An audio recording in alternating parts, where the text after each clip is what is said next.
Tiga Menteri Kabinet Merah Putih menjadi pembicara di Berita Satu Economic Outlook 2025 dengan tema mengakselerasi pertumbuhan ekonomi Indonesia, tantangan dan peluang daerah baru yang digelar di Westin Hotel Jakarta hari ini. Ketiganya adalah Menteri Energi dan Sumber Daya Mineral Republik Indonesia, Bahlil Lahadalia, Menteri Komunikasi dan Digital Republik Indonesia, Mutia Hafid, dan juga Menteri Pertanian Republik Indonesia, Amran Sulaiman. Dengan menghadirkan para menteri kunci dan juga para ahli ekonomi terkemuka, forum ini menciptakan lingkungan yang kondusif bagi para peserta untuk bertukar pikiran, berbagi wawasan, dan juga mengeksplorasi peluang bisnis baru. Economic Outlook 2025 membahas solusi konkret untuk memperkuat ketahanan ekonomi Indonesia. Forum ini pemirsa mengeksplor berbagai isu krusial, mulai dari transisi energi menuju ekonomi hijau, percepatan transformasi digital, hingga upaya untuk menjaga ketahanan pangan nasional.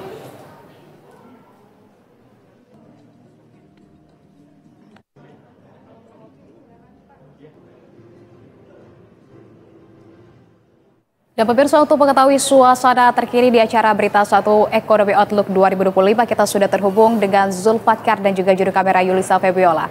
Selamat siang Zulfakar. Zul, bagaimana suasana kemeriahan dari Berita Satu Economic Outlook hari ini?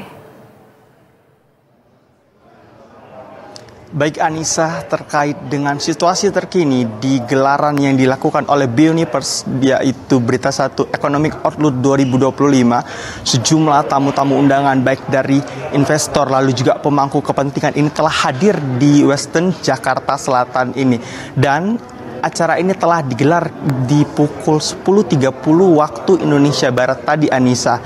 Dan untuk sesi pertama, yakni yang key speakernya yaitu adalah Menteri Energi dan Sumber Daya Mineral Bahlil Lahadalia, ini telah memulai sesi pertamanya. Dan diketahui memang pada sesi pertama ini pembahasan terfokus mengenai dengan ekonomi hijau, begitu, dengan tema mengejar akselerasi green energy untuk mewujudkan ekonomi hijau. Sejumlah poin-poin penting tadi disampaikan oleh Menteri SDM terkait dengan ekonomi hijau yang menjadi salah satu prioritas pemerintah dalam mengembangkan sejumlah potensi-potensi sumber daya alam di Indonesia, begitu Anissa.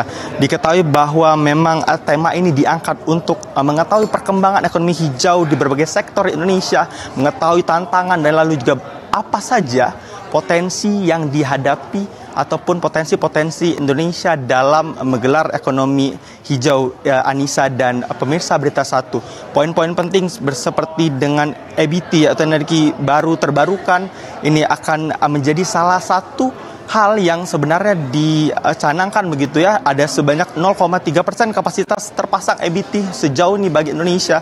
Sejumlah sumber daya alternatif ekonomi seperti angin, lalu juga surya ini menjadi salah satu hal yang didorong oleh pemerintahan pada saat ini untuk fokus dalam target pertumbuhan ekonomi 8% baik dari pemerintahan Prabowo Subianto pada hari ini. Kita akan lihat bagaimana sesi-sesi berikutnya. Di sesi kedua ya ini akan digelar, ada Menteri Komunikasi dan Digital Mutia Hafid akan membahas bagaimana digitalisasi di pemerintahan Indonesia. Lalu juga di sesi ketiga akan dihadiri oleh Menteri Pertanian Amran Sulaiman. Kita akan mengetahui bagaimana jalannya gelaran pada hari ini. Kembali ke Anda, Anissa.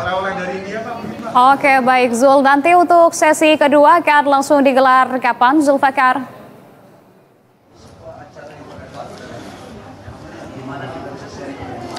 Ya, baik Anissa, untuk sesi kedua sendiri, untuk sesi pertama setelah digelar oleh Menteri Bahlil, dan sesi keduanya akan digelar ketika selesai break makan siang, yakni sekitar pukul 12.30 waktu Indonesia Barat. Kita akan mengetahui bagaimana pembahasan mengenai pertumbuhan ekonomi, digitalisasi dari sisi Kementerian Komunikasi dan Digital. Anissa. Oke, baik. Sepertinya juga Anda akan segera merapat begitu bersama dengan Menteri Bahlil yang ada di belakang Anda saat ini sedang melakukan doorstop. Kalau begitu, terima kasih Zulfakar atas informasinya. Selamat kembali bertugas.